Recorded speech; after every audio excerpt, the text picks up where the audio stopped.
नमस्कार मित्रों, क्या आपने कभी खुद से यह सवाल पूछा है, मैं कौन हूं?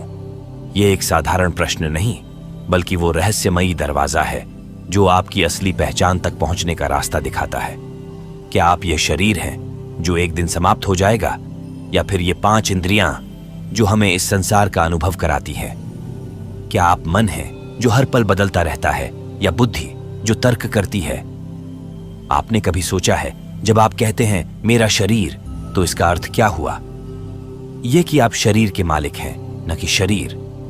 तो फिर आप कौन हैं? चलिए इसे समझने के लिए एक पल रुकते हैं। कल्पना कीजिए आप गहरी नींद में हैं। उस समय न तो आप अपने शरीर के बारे में सोच रहे हैं, न अपने विचारों के बारे में।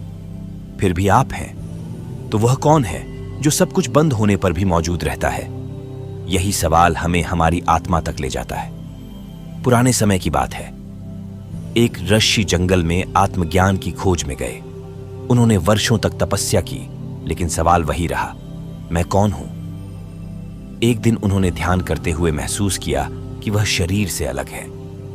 उन्होंने जाना कि शरीर तो सिर्फ एक वस्त्र है जो आत्मा पर धारण किया गया है। उन्होंने समझा कि मन और बुद्धि भी केवल उपकरण हैं जो आत्मा की सेवा में है। यह समझने के लिए जरूरी है कि हम बार बार इस प्रश्न पर ध्यान दें। एक बार आंख बंद करके खुद से पूछें, मैं कौन हूं? क्या मैं वो विचार हूं जो अभी मेरे दिमाग में चल रहा है? नहीं, क्योंकि ये विचार हर पल बदलते रहते हैं। तो फिर क्या मैं वो भावनाएं हूं जो मुझे प्रभावित करती हैं? नहीं, क्योंकि वे भी स्थायी नहीं हैं। इस सवाल का जवाब तभी मिलेगा जब हम अपनी चेतना के गहरे स्तरों में प्रवेश करेंगे। आत्मा को जानने के लिए हमें ध्यान करना होगा। रोज सुबह ब्रह्म मुहूर्त में कुछ पल शांत बैठें, गहरी सांस लें और खुद से यह सवाल पूछें। शुरुआत में कुछ नहीं दिखेगा, मन भटकने लगेगा, लेकिन धीरे धीरे एक दिन ऐसा आएगा जब सब कुछ स्पष्ट होगा। विज्ञान भी अब यह मानने लगा है कि चेतना मस्तिष्क और शरीर से परे है। न्यूरोसाइंस कहता है कि हमारे विचार और भावनाएं मस्तिष्क की गतिविधियां हो सकती हैं, लेकिन चेतना एक अलग आयाम है। ध्यान के माध्यम से हम इस चेतना को महसूस कर सकते हैं। आत्मा को समझने के लिए आपको खुद को बाहरी पहचान से अलग देखना होगा। गीता में श्री कृष्ण कहते हैं, तुम न यह शरीर हो न यह मन, तुम तो शुद्ध आत्मा हो। जब आप यह समझ जाते हैं तो आपके जीवन में एक अद्भुत परिवर्तन होता है। कल्पना कीजिए कि आप एक आकाश हैं। आपके भीतर बादल आते हैं और चले जाते हैं। ये बादल आपके विचार और भावनाएं हैं, लेकिन आकाश हमेशा स्थिर रहता है। ये आकाश ही आपकी आत्मा है। इसे कोई हिला नहीं सकता, इसे कोई बदल नहीं सकता। अब सवाल है, इस सत्य को अपने जीवन में कैसे लाएं? सबसे पहले रोज ध्यान करें। यह ध्यान केवल बैठने का अभ्यास नहीं, बल्कि आत्मा के साथ जुड़ने का माध्यम है। दूसरे, दिन में कुछ पल निकालें और खुद से यह सवाल करें, मैं कौन हूं? यह सवाल आपको हर दिन गहराई में ले जाएगा। जीवन में जितनी भी समस्याएं हैं, उनका समाधान इसी प्रश्न में छिपा है। क्योंकि जब आप जान जाते हैं कि आप आत्मा हैं, तो आपको पता चलता है कि बाहरी दुनिया की घटनाएं केवल एक नाटक है। असली आनंद और शांति आपकी आत्मा में ही है। बहुत समय पहले की बात है। हिमालय की तलहटी में एक छोटा सा गांव था, जहां लोग प्रकृति के साथ शांति से जीवन व्यतीत करते थे। उसी गांव में रहने वाले एक युवा का नाम था आर्यन। आर्यन बचपन से ही बहुत जिज्ञासु था। उसने हमेशा दुनिया और अपने अस्तित्व के बारे में गहरे सवाल पूछे। उसका सबसे बड़ा सवाल था, मैं कौन हूं? वह जब भी अपने माता पिता, गांव के बुजुर्गों या गुरुकुल के शिक्षकों से यह सवाल पूछता, वे उसे अलग अलग जवाब देते। कोई कहता, तुम इस शरीर हो, तो कोई कहता, तुम अपने कर्म हो। लेकिन आर्यन को यह जवाब संतोषजनक नहीं लगते। उसे हमेशा लगता कि इन जवाबों के पीछे कोई गहरी सच्चाई छिपी है जिसे कोई समझा नहीं पा रहा। एक दिन आर्यन ने तय किया कि वह अपने इस सवाल का उत्तर खोजने के लिए गांव छोड़ देगा। उसने अपनी यात्रा शुरू की और हिमालय की ओर निकल पड़ा। रास्ते में उसे तरह तरह के लोग मिले, कुछ साधु, कुछ व्यापारी और कुछ तपस्वी। लेकिन किसी के पास उसके सवाल का स्पष्ट जवाब नहीं था। अपनी यात्रा के दौरान आर्यन एक पर्वत की चोटी पर स्थित एक आश्रम पहुंचा।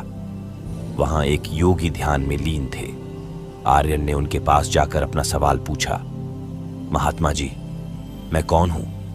योगी ने अपनी आंखें खोली और मुस्कुराते हुए कहा, बेटा, यह सवाल जितना सरल है उतना ही गहरा। इसका उत्तर तुम्हें अपने भीतर खोजने की जरूरत है। योगी ने आर्यन को ध्यान का अभ्यास करने की विधि सिखाई और कहा, जब तुम अपने विचारों से परे जाकर शांत हो जाओगे तब तुम्हें उत्तर मिलेगा। आर्यन ने ध्यान करना शुरू किया, लेकिन जैसे ही वह ध्यान में बैठता उसका मन भटकने लगता। उसे कभी अपने घर की याद आती, कभी अपने सवाल का उत्तर जानने की अधीरता उसे परेशान करती। योगी ने उसे समझाया, तुम्हारा मन एक चंचल बंदर की तरह है। इसे शांत करना आसान नहीं, लेकिन असंभव भी नहीं। धैर्य रखो। ध्यान की कठिनाइयों के बीच आर्यन ने महसूस किया कि उसे अपने सफर को आगे बढ़ाना चाहिए। वह आश्रम छोड़कर नीचे की ओर चल पड़ा। रास्ते में उसे एक व्यापारी मिला जो बहुत धनी था। व्यापारी ने आर्यन से उसकी यात्रा का कारण पूछा। आर्यन ने अपना सवाल दोहराया, मैं कौन हूं?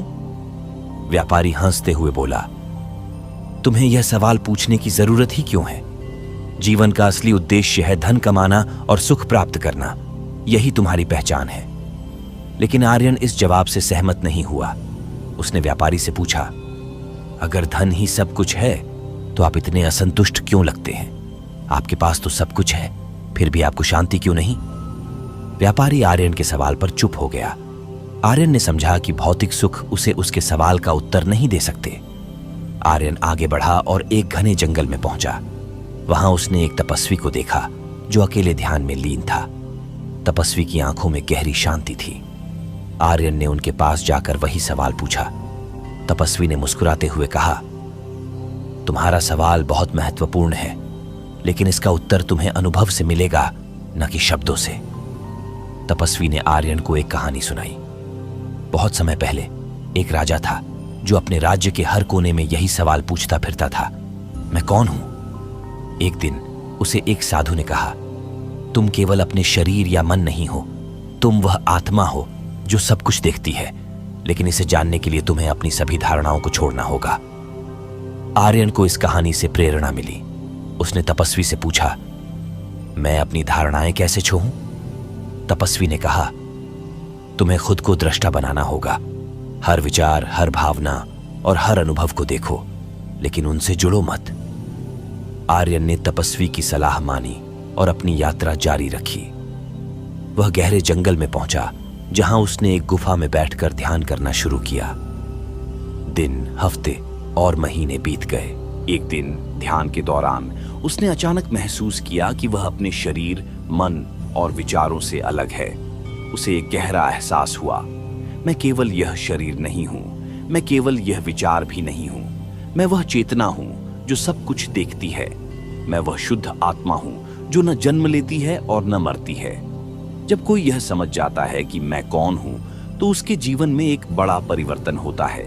यह ज्ञान केवल आत्मा को जानने का नहीं, बल्कि जीवन के हर पहलू को गहराई से समझने का दरवाजा है। आत्मबोध के बाद अगला प्रश्न स्वाभाविक रूप से आता है, हम यहाँ क्यों हैं? हमारा मुख्य उद्देश्य क्या है? जीवन के उद्देश्य को समझने के लिए सबसे पहले यह देखना होगा कि यह संसार क्या है। यह जगत हमें हर पल आकर्षित करता है। धन, संबंध, सफलता और प्रतिष्ठा की चाह में हम भागते रहते हैं। लेकिन जब आत्मज्ञान का प्रकाश हमारे भीतर जागता है, तो यह सब बाहरी खेल मात्र लगने लगता है, क्योंकि यह सब कुछ नश्वर है। ये दुनिया बदलती रहती है और हर बदलाव के साथ हमारी इच्छाएं और लक्ष्य भी बदलते हैं। परम सत्य यह है कि जीवन का उद्देश्य बाहरी चीजों में नहीं, बल्कि उस आंतरिक चेतना में छिपा है जिसे हमने अब तक अनदेखा किया है। आत्मबोध के बाद हमें यह समझ में आता है कि हमारा असली उद्देश्य 2 स्तरों पर है, स्वयं को जानना और उस ज्ञान को कर्म और प्रेम के माध्यम से प्रकट करना। जब आप अपने मैं को समझते हैं, तो सबसे पहली चीज जो आपको महसूस होती है वह यह है कि आप इस जगत से अलग नहीं हैं। आप और यह ब्रह्मांड एक हैं। जो चेतना आपके भीतर है वही हर जीव, हर वृक्ष, हर पत्थर में है। जीवन का मुख्य उद्देश्य इस एकता का अनुभव करना और इसे अपने जीवन में जीवंत बनाना है। इसके 3 चरण हैं।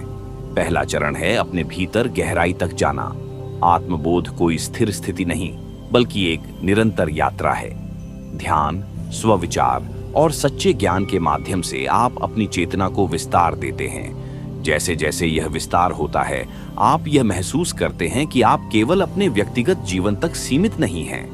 आपका अस्तित्व इस पूरी सृष्टि से जुड़ा हुआ है। दूसरा चरण है सेवा और प्रेम। जब आप यह समझ जाते हैं कि हर जीव आत्मा का ही अंश है, तो आपके भीतर प्रेम का समुद्र उमड़ने लगता है। यह प्रेम केवल किसी व्यक्ति, परिवार या मित्रों तक सीमित नहीं रहता, यह अनंत हो जाता है। आप यह महसूस करते हैं कि हर प्राणी आपके ही जैसे हैं, आत्मा का अंश, शुद्ध चेतना। इस प्रेम को प्रकट करने का सबसे सुंदर माध्यम सेवा है। सेवा का अर्थ है बिना किसी स्वार्थ के दूसरों की भलाई करना।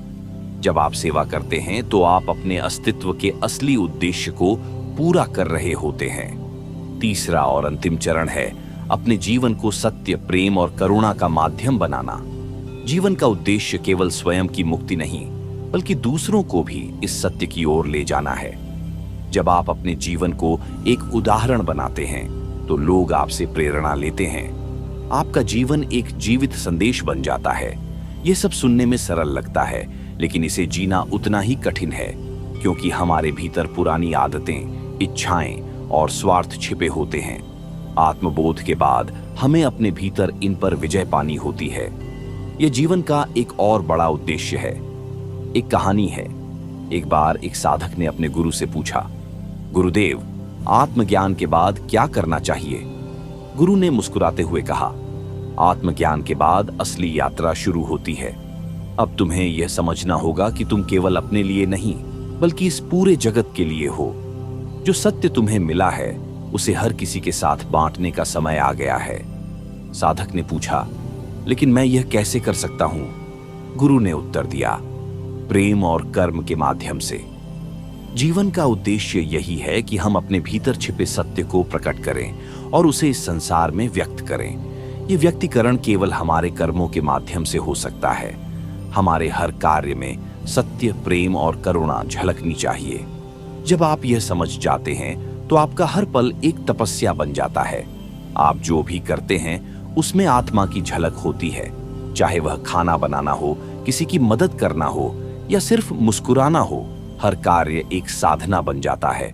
अंत में यह समझना जरूरी है कि जीवन का उद्देश्य कोई स्थिर चीज नहीं, बल्कि एक यात्रा है। यह यात्रा आत्मबोध से शुरू होती है और आत्मा के सत्य को हर क्षण प्रकट करने पर खत्म होती है। लेकिन यह अंत भी एक नई शुरुआत होती है, क्योंकि यह संसार एक खेल है और इस खेल का उद्देश्य आनंदित होकर खेलना है। जो लोग यह समझ लेते हैं, वे कभी परेशान नहीं होते। वे जीवन के हर पल में शांति और आनंद का अनुभव करते हैं। तो जीवन का मुख्य उद्देश्य यही है, अपने भीतर के सत्य को जानना और उसे दुनिया के साथ साझा करना। यही जीवन का सबसे बड़ा सत्य है। प्रिय मित्रों, आज हमने जीवन के सबसे महत्वपूर्ण प्रश्नों पर विचार किया। मैं कौन हूं और जीवन का मुख्य उद्देश्य क्या है? ये सवाल साधारण नहीं है। ये ऐसे प्रश्न हैं जो हर व्यक्ति को अपनी जड़ों तक ले जाते हैं। जब आप समझ जाते हैं कि आप केवल शरीर, मन या विचार नहीं हैं, बल्कि शुद्ध आत्मा है, तो जीवन के मायने ही बदल जाते हैं। इस दुनिया की सारी उलझनें, सारी दौड़ भाग और सारे द्वंद्व केवल बाहरी दुनिया के भ्रम हैं। असली यात्रा तो अपने भीतर की है। जब आप जान जाते हैं कि आप आत्मा हैं, शाश्वत, अजर अमर और आनंदमय, तो आपके जीवन का हर पल एक उत्सव बन जाता है। जीवन का उद्देश्य बाहरी चीजों में नहीं, बल्कि उस आनंद और शांति में है जो आपके भीतर छिपी हुई है। यह उद्देश्य केवल आत्मज्ञान तक सीमित नहीं है। यह ज्ञान को कर्म, प्रेम और करुणा के माध्यम से दुनिया में प्रकट करने में है। तो मेरे प्रिय दर्शकों, अब समय है कि हम इस ज्ञान को केवल शब्दों तक सीमित न रखें। इसे अपने जीवन में अपनाएं। खुद से पूछें, मैं कौन हूं? इस सवाल का उत्तर खोजें, इसे महसूस करें और अपने जीवन को एक नई दिशा दें। यदि आज की यह चर्चा आपके दिल को छू गई हो, तो इसे दूसरों के साथ साझा करें। यह ज्ञान जितना फैलता है, उतना ही उजाला बढ़ता है। और हाँ, हमारे चैनल को सब्सक्राइब करें, ताकि हम आपको ऐसी और गहन विषयों पर विचार करने का अवसर दे सकें। अंत में यही कहूंगा, आपकी आत्मा शुद्ध, असीम और दिव्य है।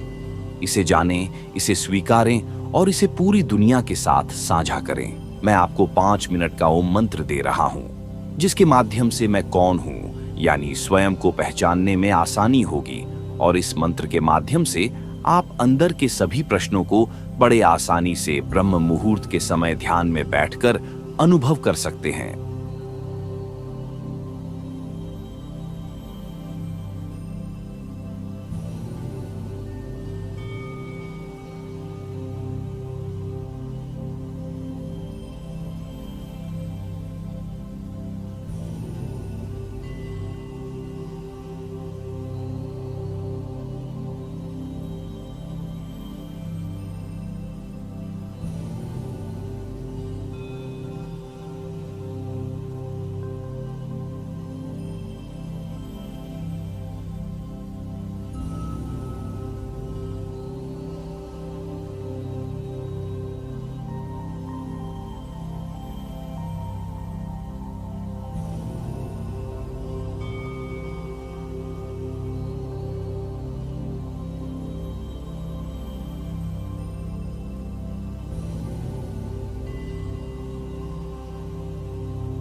जीवन का असली आनंद इसी में है।